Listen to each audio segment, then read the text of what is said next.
How to create Tonkeeper wallet account on mobile. In this video, I will guide you step-by-step process that how can we create a Tonkeeper wallet. Just make sure to watch till the end. First of all, download Tonkeeper Wallet app from Play Store if you are using an Android device, or from App Store if you are using an iOS. Once downloaded, open that app. Press on Create New Wallet. Create a passcode for your wallet, which will help you in assistance to access features of your wallet. Now we have created our wallet, but very first we will back up its secret recovery phrases, which are more important than creating a wallet.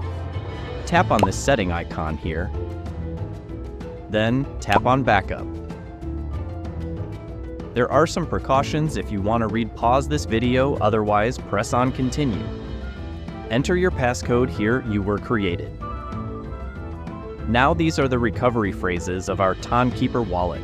Write down these words with their numbers and store them in a safe place. Once done, press on Check Backup. Here enter words according to their required numbers and press on Done. Now our Tonkeeper wallet is ready to use. I hope you will find this video helpful. Thanks for watching.